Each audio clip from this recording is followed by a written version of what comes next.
Most weight loss plans are one size fits all, not taking into account each person's individual needs.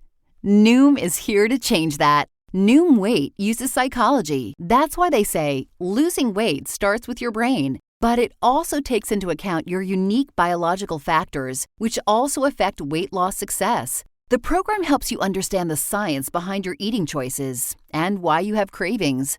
Everyone's journey is different, so your daily lessons are personalized to you and your goals. One of the great things about Noom is that it's nourishing instead of restrictive. They focus on progress instead of perfection. You don't have to give up carbs, or anything for that matter. Have cravings? Food FOMO? Noom can help you lose weight while still enjoying your favorite foods. To date, Noom has helped more than 5.2 million people lose weight. Stay focused on what's important to you with Noom's psychology and biology-based approach. Sign up for your trial today at Noom.com. That's Noom.com.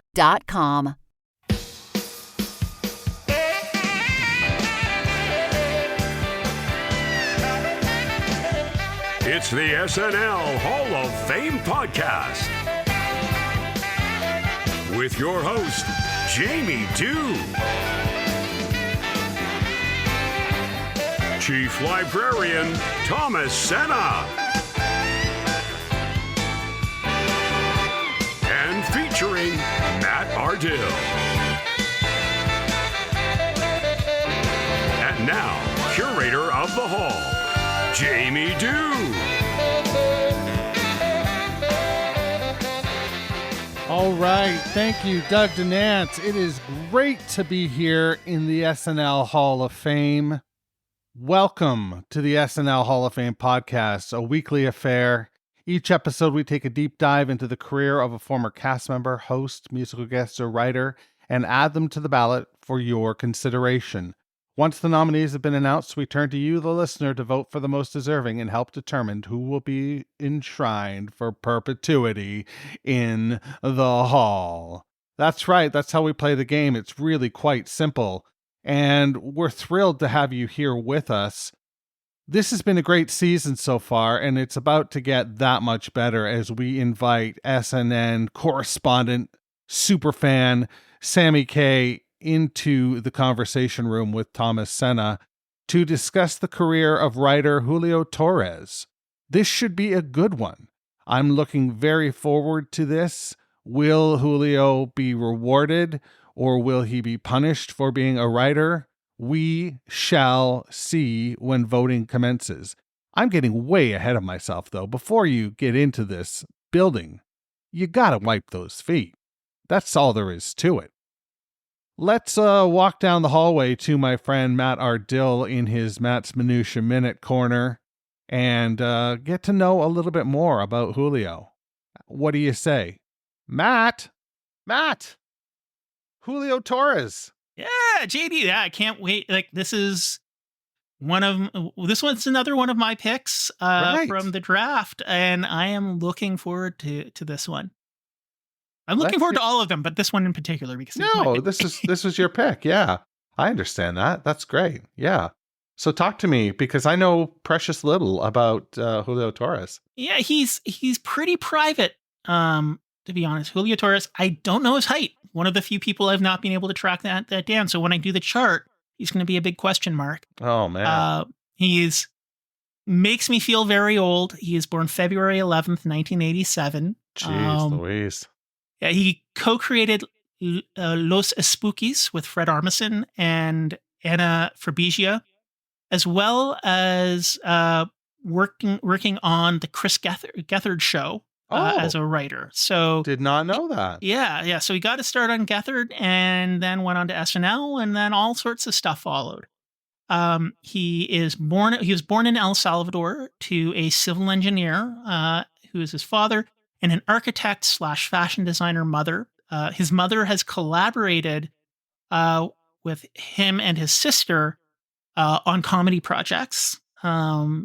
He picked up some skills from his mom, and his mom and his sister actually make a lot of his clothes or have them made His quote I have of him is, "My mother and sister know a tailor in El Salvador who can make anything I sketch with their assistance." So when you see him doing shows, it's often outfits that he, his mom, and his sister have made together.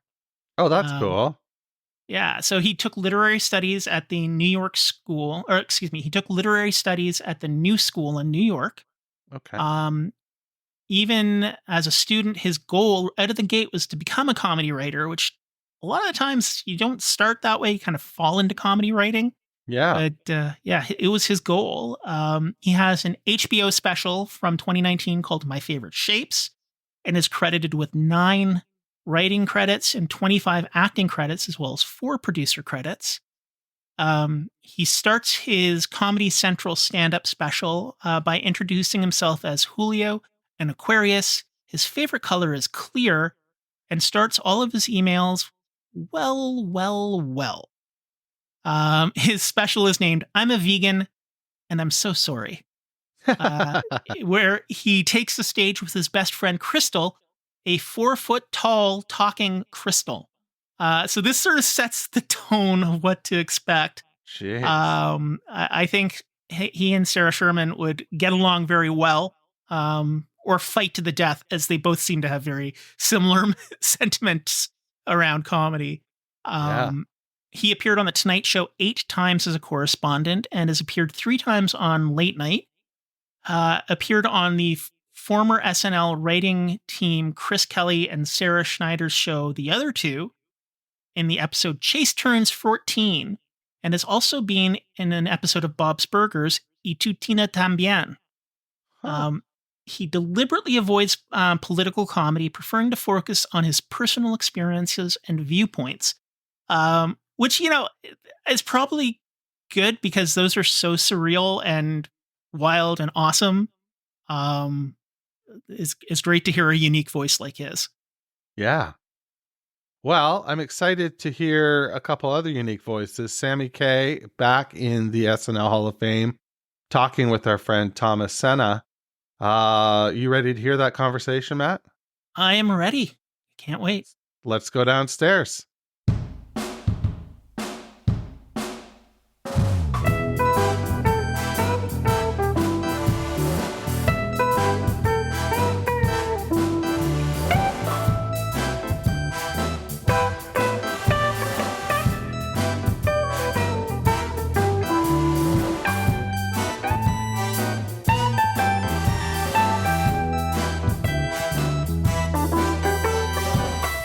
All right, Matt, Ardill and JD, thank you so much for that introduction.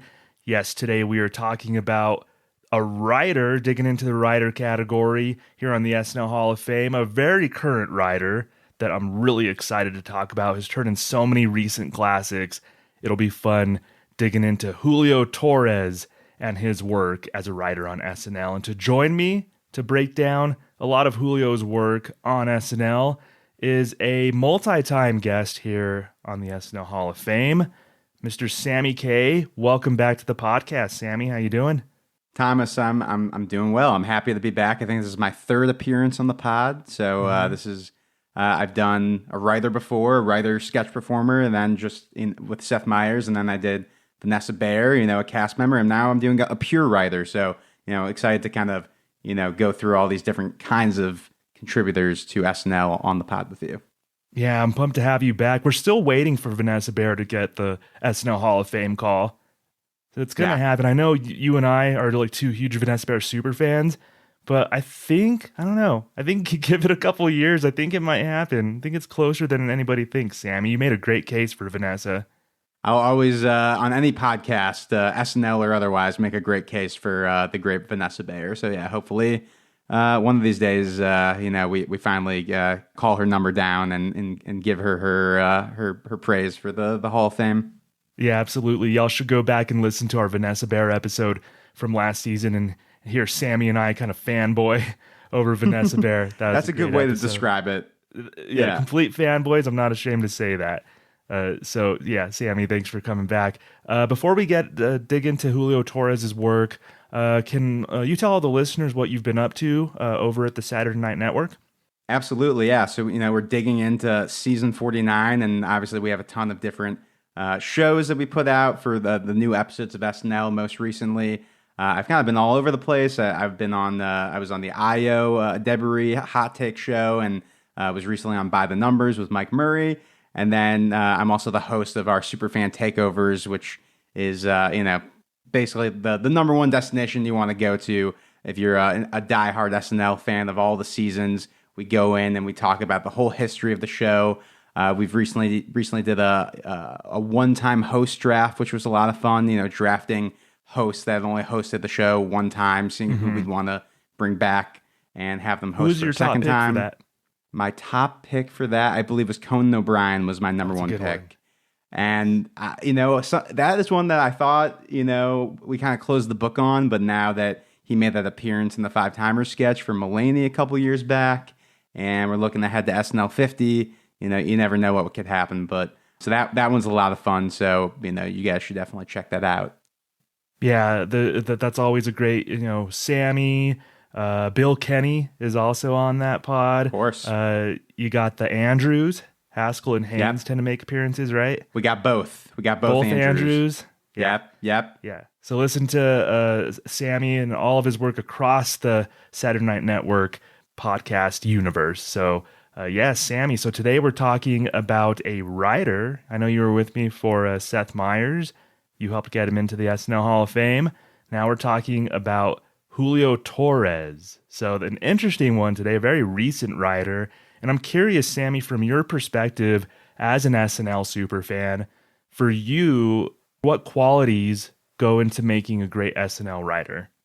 Yeah, I mean, that's an interesting question because I think unlike, most comedy shows or, SNL is a weekly variety show, a sketch show that, needs to churn out content, on a weekly basis or whenever there's a show, be consistent. So you need a writer that's able to obviously handle that sort of workload. But I think ultimately, if you want to get your stuff on the show, you need to have a unique voice, a unique point of view. That's something that I would definitely ascribe to Julio Torres as someone who used their experience and kind of interesting tones of comedy and was able to put that into sketches where you 100% would watch a sketch and be like, I for sure knew Julio Torres wrote this sketch, but then also could have something that you maybe didn't necessarily see his fingerprints totally on, but kind of just worked as, I don't want to say a cog in the machine, but, was able to do the SNL formula of a sketch as well. So having that balance of putting out stuff with your own voice, but also being able to put out stuff on the consistent basis that you need with a show like SNL, if that makes sense. Oh, it makes total sense. I think you're absolutely right. I think you hit it right on the head as far as I really enjoy as a viewer being able to spot a certain writer's voice in sketches. That's why growing up, I was a big Jack Handey fan. Because you would watch a Jack Handey sketch and know Jack Handey was behind that like, Unfrozen Caveman Lawyer, kind of weird sketches like that. You knew it was a Jack Handey. So I think Julio is kind of in the same vein. And you're right about not just getting put in your own little sandbox over there in the corner as a writer. I think Julio showed, too, that he can play within SNL's confines. And we'll see that here. I mean, he wrote from 2016 to 2019, obviously a very heated political time in the country and in SNL. Julio did political sketches, but he put his own little twist on them too. So I think you're absolutely right about he was able to play within SNL's confines, but his personality and his background still came out. His background being an immigrant from El Salvador and also a gay man, he had those viewpoints, the things that make him, and of course, it's just like very clever person too. So he had a clever touch on a lot of his sketches. And this will be an interesting one, man. Like relatively recent, only a writer for 3 seasons. Yeah. So let's get going. I'm curious, what sketch do you want to bring to the table as far as Julio Torres? Yeah, there are definitely a lot. And as you sent over a list just to kind of refresh my memory on some of these. I'm like, oh my God, he has like a murderer's row of like just classic modern day sketches. So I don't know if I want to start with like the heavy hitters first or whatnot, but I think because you mentioned the political stuff, I think a great one to bring up would be Through Donald's Eyes. And this is one that I honestly didn't realize until doing the research for this episode that he wrote. But this is one that, when I'm looking back at the Trump era of SNL, totally sticks out to me as a memorable sketch. And, watching this one live, I'm just like, oh man, like this is such an amazing concept. This is the one, if people don't remember, where John Cena is playing Donald Trump. And it's, I think, right around the time after the 2016 election. Mm-hmm. And you're kind of, doing like a day in the life of Trump and seeing it all through his point of view. So for the most part, unless you're looking at a reflection or something, you're not seeing John Cena, but you're seeing everybody else. And honestly, it kind of reminded me of I think it was the Reagan sketches from like the early 80s that they would do, like from his point of view. Like I'm sure like they maybe thought that there was some parallel there when they're coming up with this concept, but it's so surrealist, and being able to take that feeling after the 2016 election of like, this is the president now, and like what is kind of like, what is it like to look at through the world through Donald Trump? It was such a great sketch, so memorable. And I just, when I look back at that time frame and think about sketches that really, broke through and, last, because a lot of those political sketches don't necessarily hold up, that one certainly does. Yeah, I love how it explores the delusion of Donald Trump. Like you're right. He looks in the mirror and he looks like John Cena. So that's how Trump sees himself. He's watching TV and it's an announcement that huge suits and long ties are in fashion, and I love the little detail of Trump processing things in small bits and fragmented sentences. Huge success. Fantastic. Victory. Landslide. Fox News. In fashion. Big. So he doesn't have like complex thoughts, and even the way he processes the world is not complex. So this was just like little touch after little touch by Julio Torres. And I should say too, along with his writing partner, Jeremy Byler, has contributed to a lot of these sketches too. So Julio and Jeremy we're definitely a really good team on SNL. But just the way Julio was so adept at political satire, Sammy, in such a smart way. Like a lot of us remember vividly because it wasn't that long ago. At this point in SNL, a lot of it was just ripped from the headlines and verbatim of what somebody would say. But these were a breath of fresh air, in my opinion, Sammy. Like, what do you say these compared to like a lot of other political sketches from around this time?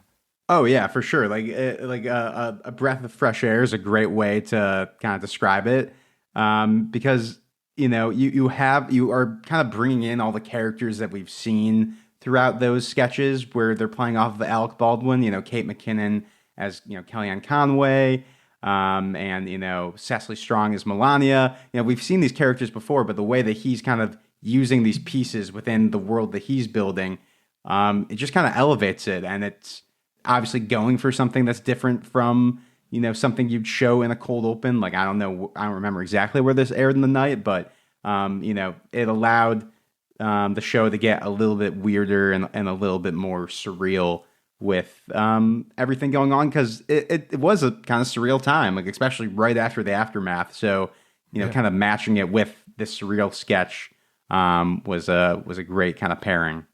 Yeah, from around this time, if it was genuinely like really smart political satire, there's a decent chance that Julio Torres and Jeremy Byler were behind it. So like sticking with the political sketches too, I like the way that he developed a character in Melania Trump. He developed this character. He's behind those Melania moments that aired in season 42, just kind of showing things from maybe her perspective. He got a chance to develop Cecily Strong as Melania, and it was a really and we'll see a theme throughout Julio's sketches. It was very like a dramatic presentation, almost a soap opera like quality to a lot of these. So he really developed Melania and her character, obviously with the help of Cecily Strong. There's one in particular, Sammy, I don't know if you remember this, it was during Kumail Nanjiani's episode. It was customer service, where Kumail played a customer service agent, and he ended up bonding with Melania, who she was obviously starving for a connection with somebody, so it ended up being with this customer service agent. That was in season 43. That's a Julio piece. First and last name, please. Melania Trumps? Excuse me? Trump, like towers in the sky? She asked me a little bit about myself, Where are you from? then very abruptly told me about her nightmares. She said she dreamt of a blue-eyed panther drinking by a river, looking up at her and calmly saying, Be careful what you wish for.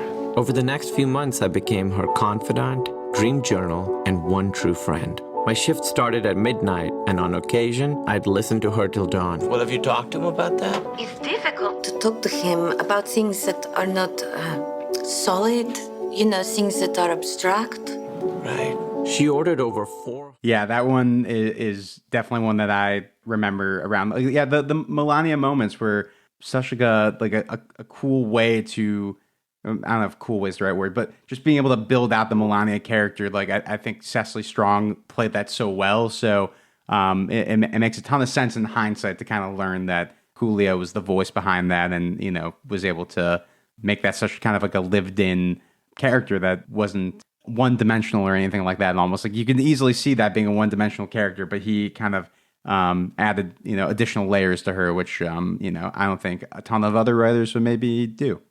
No, I don't think so. Maybe from around that time, if they're tasked to do something political, I don't think a ton of other writers would have done it with as much precision and wit as Julio did. I love the detail you'd mentioned that there were layers to this Melania character. And in the customer service sketch, I love when, Julio doesn't let Melania off the hook and just paint her as the victim, because she was introspective and everything, talking to this customer service agent, but she even pondered, like she said, if Donald is bully and I am married to Donald, am I helping bully? So that was like something that a lot of people talked about. Like she had this anti-bullying campaign, and everybody's like, well, you're married to like the biggest bully in the world, essentially biggest bully in the country. So isn't that kind of something that you're at odds with? So Julio addressed that in this sketch, what I thought was great. So that's like the layers to this Melania character that could have been very one note.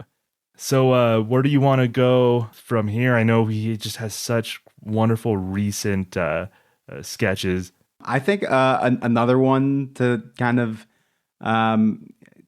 I don't know if stay on this theme is the right word, but Diego Calls His Mom comes to mind, going back to his experience as an immigrant and being able to blend kind of his background into his sketches. Like this is with Lin-Manuel Miranda, for people who don't remember, where he is an immigrant who, just got a job in America and is, kind of calling his mom in this pay phone that's like in the middle of this cornfield. Like everything that when I think of like a Julio Torres sketch, the visuals of it, I know that he's not necessarily directing these pieces, but he writes these sketches in a way where he kind of, it paints a very vivid picture, and the SNL directors behind these pre-tapes was able to really bring it to life. So that small detail I really like. But I mean, this is like a very almost kind of heartwarming sketch. You're not expecting it to be like heartwarming, but he's just able to like imbue so many funny observations about America, like that are obviously heightened, but like from an outsider or immigrant experience is super funny. My favorite element of that is saying how we put carpet on everything, just like carpet everywhere is a very funny detail. And we saw this earlier in the Bad Bunny episode of this season 49, being able to have a sketch, with a different language involved, and, kind of using the language barrier within the element of the sketch to add to the humor. So like in this sketch in particular, he's only saying so many words in English, but it adds to like the the humor of it all. So this one definitely stands out. This was one of his first real things to pop on SNL for Julio. I love the bits of using Spanglish, especially at the beginning. Pero mamá. Ay, mamá. ¿Qué tal estás? Te extraño mucho. Sí, North Dakota es muy bonito. Sí, North Dakota es, como se dice, landlocked. Sí, los americanos comen algo que se llama marshmallow salad. Marshmallow salad. No vegetales, marshmallows. Los americanos son grandes y toda su comida es grande. Les gusta comer Macs with cheese, Little Debbie's, Twinkies de hostes, caceroles, stews, big mounds of yellow and orange food. Trabajo como... So he's describing the foods. That was a really kind of funny thread in the sketch. Is Diego describing the food, the different sayings that Diego has heard in North Dakota, like these immigrants are coming to steal our jobs, and he says it like so matter of factly. There was he seemingly had a romance, Diego did, with Preston, the star quarterback. And Preston was obviously like this closeted like high school athlete who was really bonding with Diego. So there was that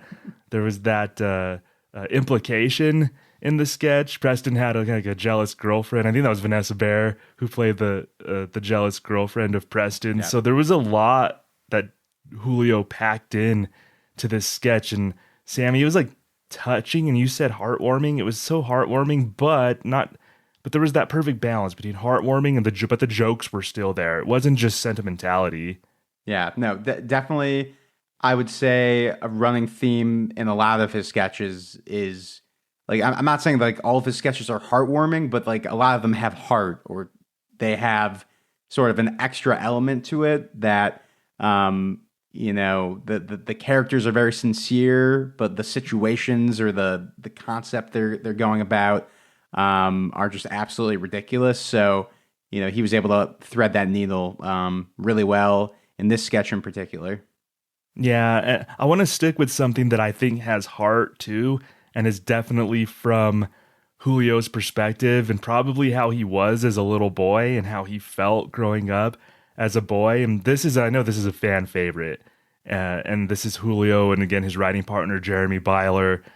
This was a sketch from season 42 with Emma Stone, Bobby Moynihan, Cecily Strong voiced it. It was the Wells for Boys. Introducing Wells for Sensitive Little Boys from Fisher-Price. Wells for sensitive boys to wish upon, confide in, and reflect by. Some boys live unexamined lives, but this one's heart is full of questions. Just hear how much... Yeah, this is such a great piece. I feel like a lot of his sketches, they almost have like a cult following to them. I feel like if you meet somebody who says like, oh, one of my favorite SNL sketches is Wells for Boys, you're like, all right, this is like a true kind of modern day, diehard SNL fan. But this one's really great. Emma Stone's kind of like the perfect host to pair for this material, and he obviously collaborates with her again on The Actress. But this sketch is so interesting because it's the whole idea that we're gonna get a kid like this toy well, and it's something that like as you're watching the sketch, you're like, I don't really at first get like what they're going for, but then like throughout as it continues, and it's not a long piece, I think it's only like a minute and a half or 2 minutes, you like totally like it kind of clicks. You're like, oh yeah, there are those kind of kids that you see or you remember seeing growing up, or maybe you were that kid, or maybe you see like nowadays where you're like, that kid's just like kind of waiting to grow up. He's not like other kids. And I thought that is just so funny, and I love it when SNL, and I feel like Julio did this a lot, like is taking like this concept and it's feeling like so real, like it's feeling like an actual kind of Fisher-Price commercial. So I like that element to it as well, and kind of like the button at the end where Emma Stone is kind of yelling at the other. I assume it's her other son. Like it's not entirely clear. If it's like a friend, maybe like a classmate or something. Yeah, maybe a classmate. I almost think it's funnier if you think it's like her other son. It's like, because you have everything. Everything is for you, and this is his one thing. So thinking about it as like their siblings is, makes it like a little funnier. But regardless, it's just like it's so unique. Like I feel like that's something I'm going to continue to say as we talk through his sketches. But it's so unique. Just super funny, but it does kind of have that sort of this one's maybe not as heartwarming and just more like you're kind of feeling for this kid. You know, you kind of feel bad for him. But just super, super funny. Yeah, you're right. Like feeling for this kid, or you just want to like tell this kid it's gonna be okay. And I think Julio maybe has said this about this sketch, like this, like it's gonna be okay for this kid, not at that moment. So he's just kind of like waiting for adulthood. Like this sketch, Julio wrote some like great taglines for this sketch. Like it starts off with Cecily saying, "Some boys live unexamined lives, but this one's heart is full of questions." This kid's like a deep thinker and very introspective. She also says some boys like to play, others just sort of wait around for adulthood, which perfectly encapsulates what this sketch is about. Sammy, I think one of my favorite threads in this sketch, in this ad parody, is that Bobby, as the dad, is struggling to make a connection with his son. So what is he putting in there? A secret. He'll grow up to have a wildly passionate and successful creative life, but not just yet. Hey, Spencer! Spencer! Spencer! Spencer? Yes, Mom? And then the befuddled look on Bobby's face, like how he's just like wants to connect with his sensitive little boy, but he just doesn't know how. He's confused by the secret that Spencer's putting into the well. There's just so many little details about what the boy does with the well, running his fingers along the side, looking at pondering his reflection. There's just like, you mentioned it's a relatively short sketch, but it's just like, but hits you one right after the other with like clever, there's escalation in it too. Like this is just one of the better pieces over the last few years on SNL, honestly. Yeah. And I think a trend in a lot of his sketches is like he knows how to end a sketch. I feel like that could be a problem. With SNL, it's always been a problem with SNL because just the fact that you're putting out so much material, like you're not always going to have the perfect ending. But I feel like in this sketch and honestly, like most of the ones that I revisited, if not all of them, they land that final joke and they land that final beat, and I think you got to commend them for that. Yeah. I tend not to hold SNL sketches to the responsibility of ending right. So to me, it's bonus points. Like Julio, you're right. He knows how to end a sketch, and that's bonus points. If you ever watch old episodes of Kids in the Hall, they never ended a sketch. Like the sketch was over because they just ended it, and then they went on to the next one. There was no like great button.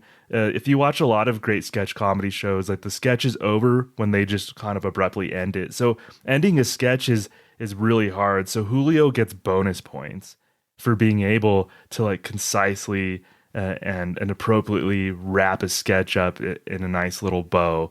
Like this sketch, they also added. I love the little thing of them adding the other toys. So like a balcony when he's ready to make an announcement, a broken mirror to contemplate his reflection, or like just those two little elements too. So Wells for Boys, I just showed my wife like a half hour ago before we started recording. I'm like, do you remember this one? I know she was watching the episode with me, but she had to be reminded, and she's like, oh, that was brilliant. Thanks for showing me. So everybody who sees this, this is one of those where even if it's not an SNL fan, they might say, oh, I don't like SNL, but that Wells for Boys sketch was hilarious. It's a great way to put it. Should we throw in another sketch here? Absolutely. Yeah, I think the next one that I want to talk about is, let's go with The Sink. The Sink is another one kind of from early on in his first season. And I think I was reading an interview on this one where that may or may not have been like the actual sink in Julio Torres's apartment. I hope I'm not misquoting this interview, or maybe a friend's apartment or something like that, where like, there was this real sink, like SNL like didn't have to like make this, like, so I think that kind of adds to, I don't know, just I feel like he is just a writer that just like, takes from his experiences and finds ways to like take things from his life or things he sees and turn them into a sketch, because You know, I'd love to see how he pitched this, because the concept of it is there's just like this kind of ridiculous sink, like this kind of very glass, kind of fancy looking, wide, huge sink, and it's kind of it's kind of given like a personality and like a voice, and the voice is Emily Blunt. Am I too much? Oh my God. I'm simply too much. I'm gigantic. I feel overdressed and like I'm in everyone's way. Why do I have to be such a statement? Look at that toilet. It's just a toilet. I look like Zeus was christened in me. It's the perfect voice for the sink, who feels like, you know, they're just like worthless and they're taking up too much space, and, you know, they don't feel like there's a utility to them that the toilet next to them has, but the toilet just looks like a normal toilet and the sink looks like a ridiculous, huge thing. And it kind of makes me think like, oh yeah, there are just sometimes you just go to like a bathroom and there's just like an insane kind of setup, and you're like, you know, we don't need all this. And it's just it's just another kind of example of him being able to combine his sort of bizarre sense of humor with like a bit of a sincere tone, like, because the sink like has like doubts, like the sink like has like all these human emotions, and the juxtaposition of it is just so funny and clever. Yeah, this was a great one. This makes me think that Julio was definitely that little boy from Wells for Boys. The way he thinks, the very deep thoughts, like this is a very Julio piece in its existentialism. Like this sink is having these thoughts about its own existence and its own utility, and that's a very like a writing like this can only come from someone who has those thoughts on a daily basis. And you could tell that Julio thinks like that, like on a daily basis, probably since he was a child. So this is like a perfect Julio piece. I think Julio too, I've heard him cite this as possibly his favorite sketch that he wrote for SNL. So it seems like it's something personal for him too. Yeah, well, that would add on to the theory that this is his actual sink. You know, We'll go with that. Very personal sketch. Yeah, we'll definitely go with that. I think it is. Now, The Sink, season 42, episode 3. Again, another very short piece. Like, it doesn't overstay its welcome. That's what I love about a lot of these pieces. Is you're into it. It delivers joke after joke. It's funny, heartwarming, and then it gets out. So that's a lot of mark from Julio as well. Yeah, no, that definitely, and that kind of it's a bit of a throwback to older SNL. I feel like older SNL was more fast and loose with, you know, a sketch could be 30 seconds. It could be like a very short commercial parody or something like that. And I feel like we've maybe gotten away from that a little bit. So, you know, obviously this was only a couple years ago now, but, you know, would love to see that kind of return to shorter pieces on the show. He has so many more like classic ones. I have 3 that stick out above the rest. I'm going to ask you, Sammy, to pick a number 1, 2, or 3, and then that's what we'll talk about next. Okay, let's go with 2. All right, so season 43, episode 1, Ryan Gosling. Julio was behind Papyrus, which I didn't know this was Julio for a few seasons, for the longest time. And once I started digging into his work a couple years back, I'm like, are you kidding me? Julio Torres wrote Papyrus. This was such like a wonderful, and another Julio theme, like an over-the-top dramatic look at something seemingly mundane. Like, what do you remember about Papyrus, Sammy? Oh, I mean, this, again, we keep saying it, just a modern classic. I think it says a lot about his thought process and sense of humor that, you know, this sketch, I mean, they call it out in the sketch, like, this came out so many years after Avatar came out. You know, Avatar came out in 2009. I think the sketch is from maybe like 2017 or 2018. Yeah. So I imagine that he is almost like, you know, the Ryan Gosling character is almost like a surrogate for him, to where like he was probably thinking about this for years. Like the Avatar font using the Papyrus logo is like insane because it's like the highest grossing film of all time, like the biggest movie ever. And, it's almost like they could have picked Times New Roman or like any like basic font. And, I could see why that could like drive you crazy. And it's such like a specific detail to pick up on. And he just totally milks this concept for everything you can out of it and totally takes it to the level you want it to go to make it sort of a classic sketch. Stephen, not this again. I forgot about it for years, but then I remembered that Avatar, the giant international blockbuster, used the papyrus font as its logo. Avatar. Him talking to his therapist and everything. And I know we're talking about him as a writer, but Ryan Gosling, like, I wonder if you have another actor in this sketch, that it doesn't live up to the material. Maybe it doesn't become the classic that it is, but he absolutely murders it in this sketch. And it is one that I definitely, when I'm thinking back at like modern day SNL, is just a classic sketch.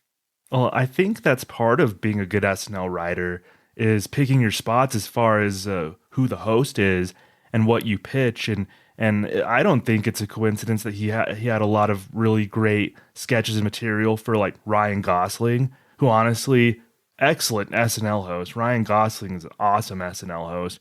Emma Stone was in at least 2 classic sketches that Julio wrote. I don't think that's much of a coincidence. I think writers want to save a lot of their best material for the host they think who can really do it justice and elevate it. So the fact that Gosling was in this, I still kind of credit Julio for that a little bit. And in this one too, you did such a great job of describing a lot of what I love about Papyrus. There's also escalation to like Gosling describing other places where you might see the Papyrus font. Okay, where else do you even see this font? Hookah bars, Shakira merch,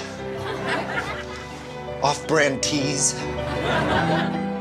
Just such specific places. And I can't be the only SNL fan who opened up Microsoft Word and typed Avatar and put the Papyrus font on it just to kind of like double check and see. I'm like, oh my gosh, that's hilarious. So yeah, I can't be the only nerd who did that, Sammy.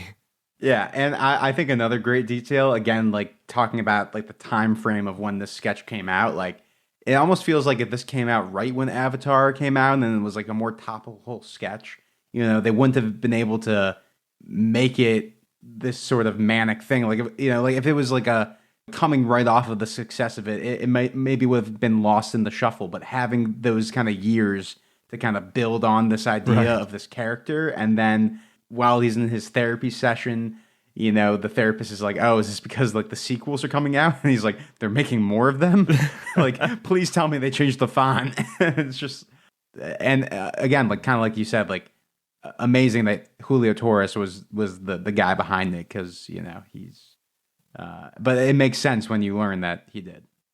That's just a theme that you talked about when we opened the podcast. It's just like when you see a list of the sketches that Julio did, you're just like marveling, like, oh my God, he did that. He was behind that. He wrote that. Like that happened to me a bunch. Like when I started digging into what he wrote. So this is just another example. I know you probably have more on your list, Sammy. Why don't you hit me with the next one?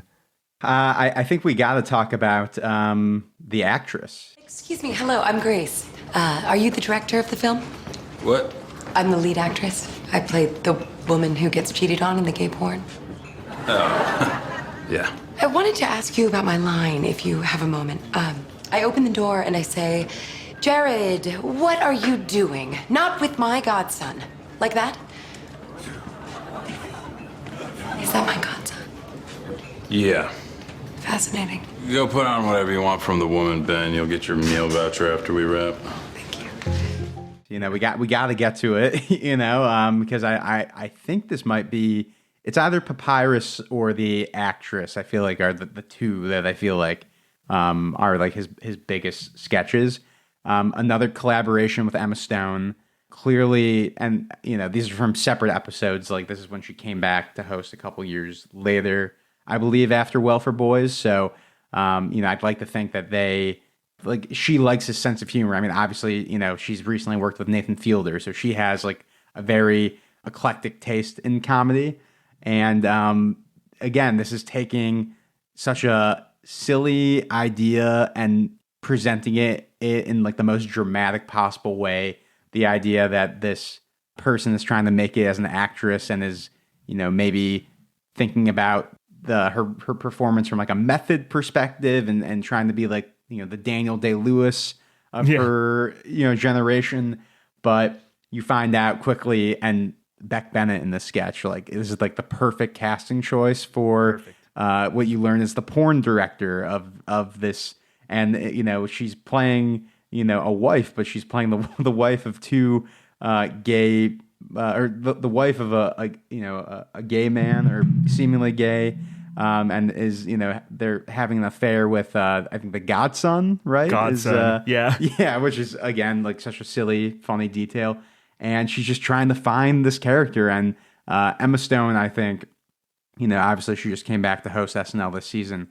One of the best modern day SNL hosts. Honestly, maybe like my favorite actress in general. So having her be the person in the sketch anchoring it totally, makes it like a slam dunk home run. And her just trying to like crack the character. And while, you keep being reminded that this is for a gay porno, is just such a funny concept. And they totally continue to escalate it to the end where she has this epiphany and finally unlocking the character, and Beck Bennett's like, yeah, we're just going to cut that out. Like, just, again, going back to him being able to end sketches, just like a perfect way to kind of wrap that up. Yeah, at the end when she's in her car. Deirdre, how do I get you out of me? I can't take you with me. I'm sorry. This is it. Goodbye. She's this method actress who like who just summoned this character for this very like inconsequential, silly part, and again like a dramatic rendition of something very silly. That's like a Julio Torres hallmark. Is this pomp and circumstance and all this drama and passion, and it's like just this really silly thing. The sequence of her finding the backstory and the props being pigeonholed into Deirdre's backstory, like she looks at it was like the 2007 New Year's Eve or 2017 New Year's Eve sunglasses, the UGG boot, the one random UGG boot, the pack of batteries, and Emma Stone's characters like trying to find like her character's backstory as far as like what do these props mean, and everything. It's just like so much fun, so many little details packed in. Like these are the types of sketches that I can't take my eyes off of. And Emma's delivery of when she flatly says, "Jared, why is Godson sleeping over?" I felt the bruises. That always I wrote that down as well. yeah. She has just her delivery and Julio's writing. So her delivery of Julio's writing just cracks me up. She is such a good actress, and she's good at playing this like very bland sort of mediocre actress. And Julio's writing, just being able to create this character and finding like the right host to kind of pitch it to, like it makes sense why he was able to get so much on during his time at the show. Yeah, he was 3 seasons, but he packed so much into those 3 seasons. Gosh, there was another one. I don't know if you have anything more about the actress. I think, well, one last thing is Bowen Yang helped Julio write this too. So I got to shout out Bowen Yang for this. Yeah, no, definitely shout out Bowen Yang. And I think he had a quote this year where they were saying how, because obviously Emma Stone came back to host, how, they weren't going to do a sequel to it. And I think, as far as I can tell, for the most part, Julio did a lot of, most of his sketches were kind of one and done, and they were so original. So the fact that, they didn't want to do that and kind of bring that back kind of goes to show like they weren't going to, put something out there that they didn't think was going to, live up to the original. So I think you got to commend them for that. Yeah, it's a great call. I think those Melania moments were the only things that I really noted that were recurring things, but everything else was just a brilliant one and done. There was an example of something that I love about Julio, like just very Julio Torres observations about, like, for instance, like the grandiose nature of sectional couches. Something so mundane, but Julio has just such specific observations about it. So this was in the Louis C.K. episode from season 42. It was the sectional sofa emporium. When I was a little boy, my grandmother bought me a new couch, and I looked at it and I said, "Where's the rest of it?" That is the first of many stories you're going to hear. This is going to be long. What if I told you that where most people's couches end, yours can bend and keep going?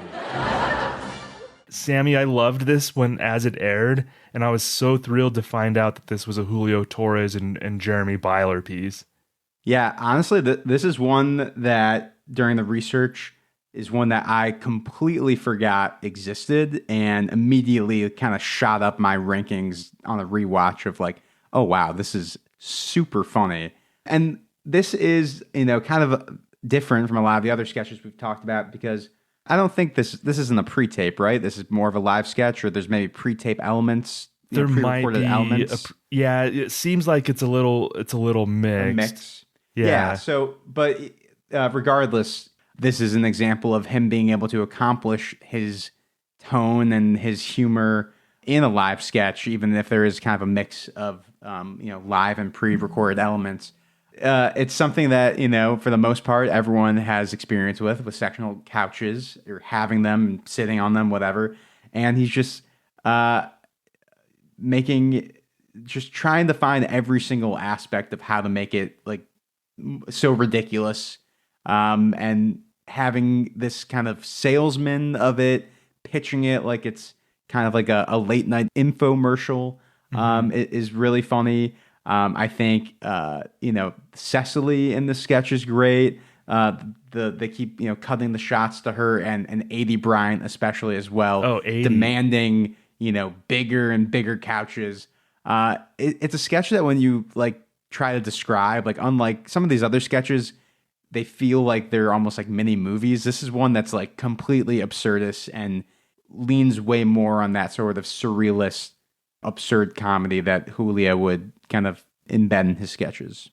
It reminds me of like something Jack Handy would have written in the 90s, and that's such a huge compliment to Julio. I think Julio and his writing partners cite like Phil Hartman as a cast member that they really love, and I could tell like there's Jack Handy, Phil Hartman kind of bizarre elements to a lot of the way they think, and some of the specific wording is just so like poetic and literary about something so mundane, like when Louis C.K. is sitting in like the middle seat.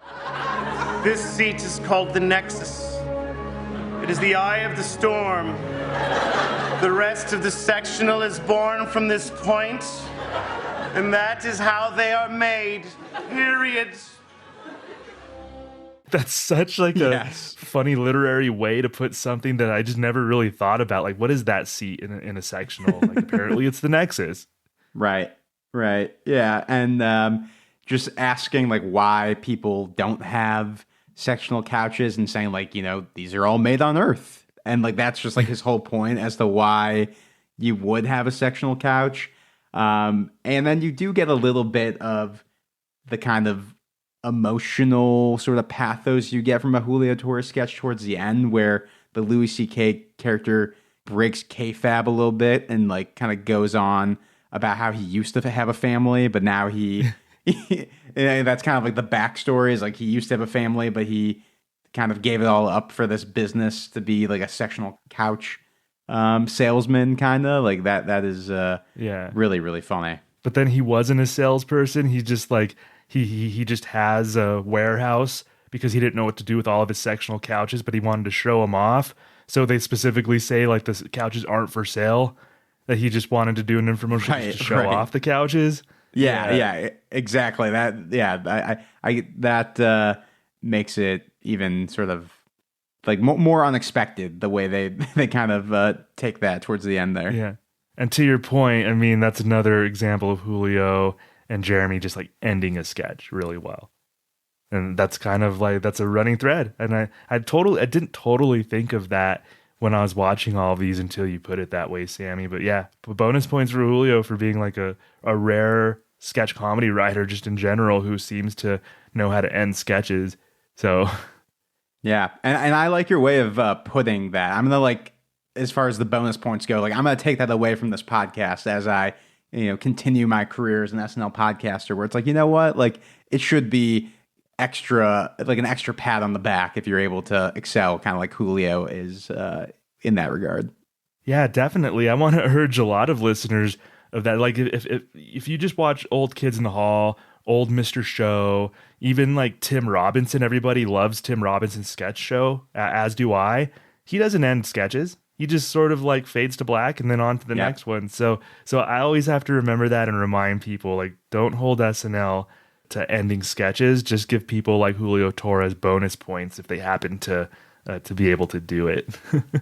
So is there anything that if we were running like at Julio's by his bust at the SNL Hall of Fame and we were running video of sketches, is there anything else that maybe should go into that highlight reel? Ooh, okay. This one may be a bit of a deep cut, but as I was doing my research on it, today for this pod, I was like, oh man, like if I have time, I will shout out. We don't have to go super in depth on it, but New Wife, which is from the Larry David episode. This was also written with James Anderson. So this one is Larry David is I think a lawyer, and he's bringing his new wife to some get together with other lawyers. I think Kate McKinnon's in this, and Beck Bennett and Chris Redd, and this new wife is played by Cecily Strong, and she I think, if I'm remembering the details of the sketch correctly, works at this like gay bar or establishment called Bottoms, and it's just like this whole sketch imbues so much sort of like gay culture and satirizes that in the sketch. Like, she sings a song and brings out these dancers, and you have Larry David in this like ridiculous suit with a big cigar, and he absolutely breaks towards the end of the sketch, and it is amazing to see. And I think it is a compliment to Julio's writing and James Anderson that you have somebody who's such like a legend, especially who's a performer and writer in Larry David, that you have written a piece that is so funny that he is unable to keep it together. That's how funny it is. Oh, look at the time. We gotta go now if we want to be at Power Bottoms for her. 3:30 a.m. performance. Okay, but we do have a meeting at 6 a.m. We got that 6 a.m. meeting, right?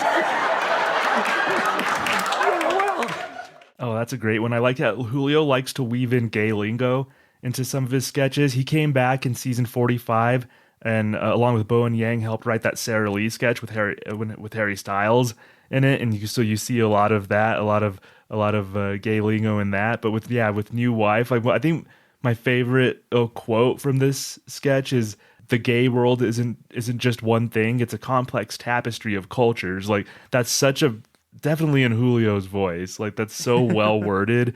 That's what Julio, when he was pitching this sketch, is like that's kind of what this sketch is about. So Larry David saying that just cracked me up. That's a really great shout out, Sammy.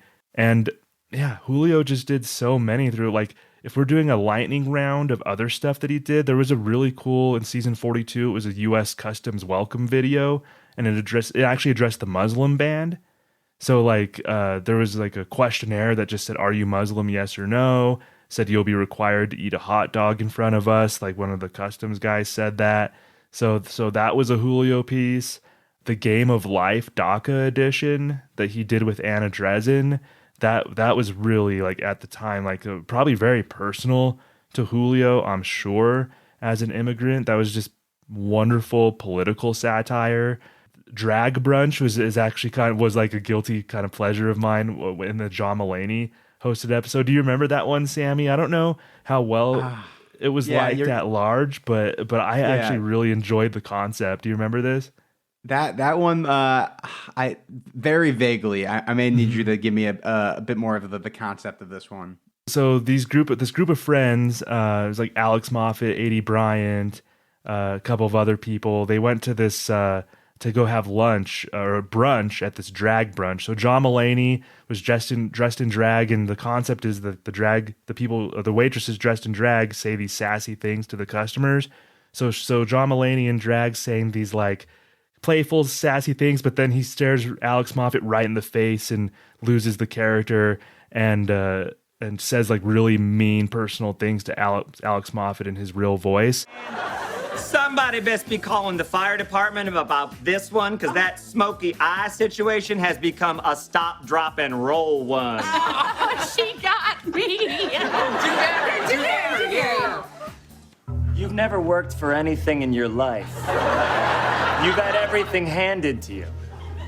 The one thing you haven't been able to purchase is a personality and a soul.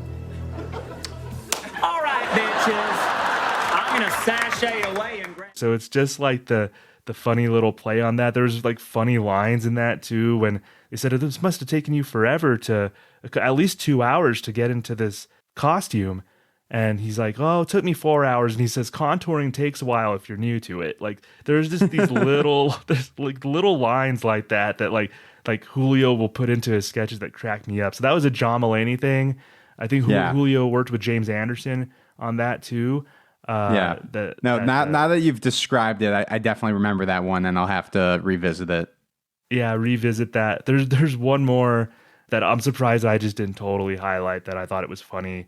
It was an idea of, again, something that's really mundane, but presented in a dramatic way is a sketch called Checks.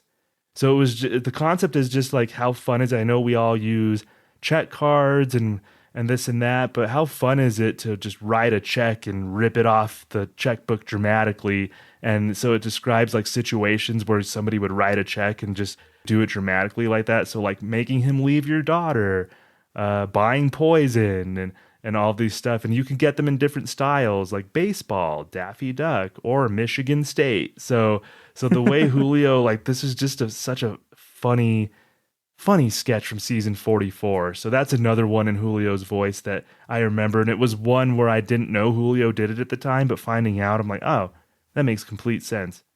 Yeah, I feel like that's another running theme is like, going back to like the qualities that make an SNL writer, being able to pick up on like their fingerprints and their voice.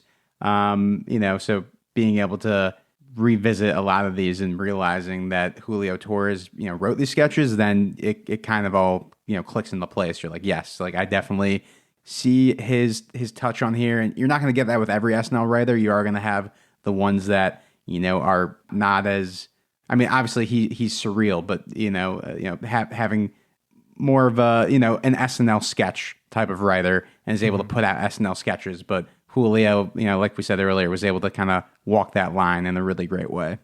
Yeah, exactly. And I think it bears repeating that he was on staff for 3 seasons and that's it. Like that's a relatively short period of time to be on an SNL writer and to put forth as much quality material as he did. So Sammy, like, do you think it may impact Julio's candidacy that he was only a writer for such a short period of time?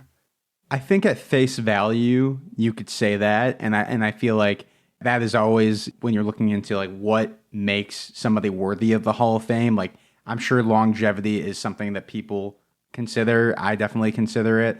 But if you're looking at quality, we've talked about so many sketches today that are really all-time kind of modern classics. And if we look back at like the beginning of the show, like when SNL first started in 1975, that original cast was only on for 5 years.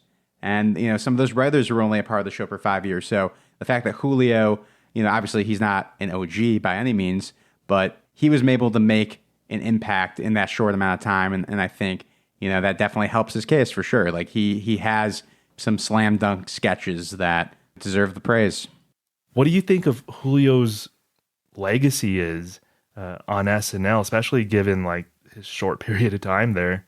Yeah, I mean, I think he, in a way, was able to bring his experience both from being an immigrant and having that background, as well as providing like a much needed gay sort of voice on the show to open those doors and bring that kind of humor to SNL, which, especially if you're looking at like the early 2000s, the way that those kind of minority groups were portrayed is a total different time, and a lot of those sketches don't hold up well, and he was able to really bring that humor and make it work in the SNL environment in such a great way.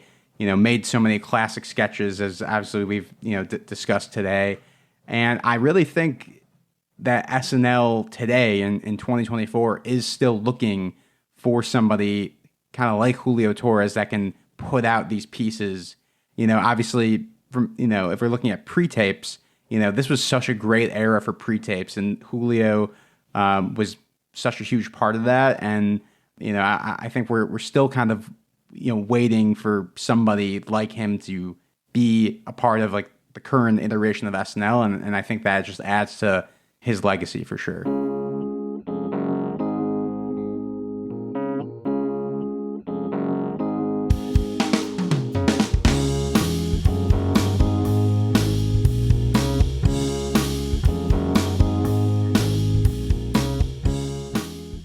So there's that. Thank you so much, Thomas Sena and Sammy Kay. A well-reasoned argument as to why Julio Torres belongs in the SNL Hall of Fame, but it all comes down to you when voting opens. It's all about the listener. When voting opens, you'll get your choice to cast 15 ballots, and we'll tabulate them. I'll make Matt and Thomas take off their shoes and socks so we have some extra toes to count with. And if you hit 66.7%, well, like we say in the P business, you're in. So there's that. Let's now go to a sketch that features the writing of Julio Torres. This is a pre-tape, and it's called Papyrus. And you may know it. It's a modern day classic. Let's go to that now. It happened again. I thought it was behind me, but the dreams came back. I was up all night. I can't eat. I can't sleep. What's wrong? It haunts me. Nothing. Stephen, not this again. I forgot about it for years, but then I remembered that Avatar, the giant international blockbuster, used the papyrus font as its logo. Avatar, the movie from like 9 years ago? Yeah, he just highlighted Avatar, he clicked the drop-down menu, and then he just randomly selected papyrus, like a thoughtless child just wandering by a garden, just yanking leaves along the way. And so now you're worried about the sequels that are coming out? They're making more? Yes, I think I heard that one. So they changed the artwork. They fixed it. It looks similar. He just got away with it. This man, this professional graphic designer. Was it laziness? Was it cruelty? You've shown me this before. I don't even think this is literally papyrus. Maybe that was the starting point, but they clearly modified this. But whatever they did, it wasn't enough! And now here I am doing what I vowed to never do again. Sitting outside his house, hoping to catch a glimpse of him, to see him do his little things, live his insane little life. I think about it every time I see papyrus. Okay, where else do you even see this font? Hookah bars, Shakira merch, off-brand tees.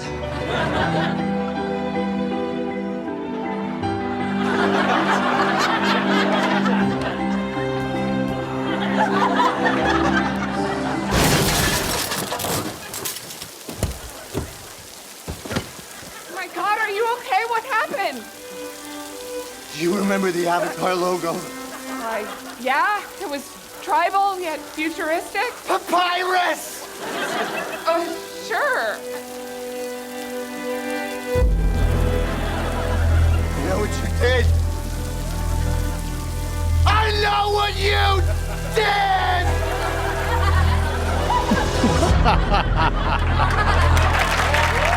Oh man, that is so good. Get on YouTube and give it a watch as well, because there are some visuals to these sketches, and that is a damn good one. Gosling is great in his role, and man, I just love that sketch. I'm a bit of a font meister. Actually, if you're a font meister, you should call it typeface meister, because well, that's just what they call it. At any rate, I want to thank Sammy K once again for joining us. You can follow his work at the SNN. They often do superfan takeovers, and there's lots of good stuff there. Next week, however, I'm very excited as well, as we're discussing an original cast member in Lorraine Newman. We've also got special guests from the Not Ready for Primetime podcast. Give that one a listen. It's a twofer, as we welcome Gary Seath and Brad Robinson to the podcast. So that should be a good one. Will Lorraine make it? Well, you'll have to tune in and listen to the argument and make that decision yourself. Now, if you would do me a favor, and as you're leaving, walk on past the Weekend Update exhibit. There's a light switch on the wall. Turn it off, because the SNL Hall of Fame is now closed. Thanks for listening to the SNL Hall of Fame podcast. Make sure to rate, review, share, and subscribe to the show wherever you get your podcasts. Follow us on social media at SNL HOF. This is Doug DeNance saying, see you next week.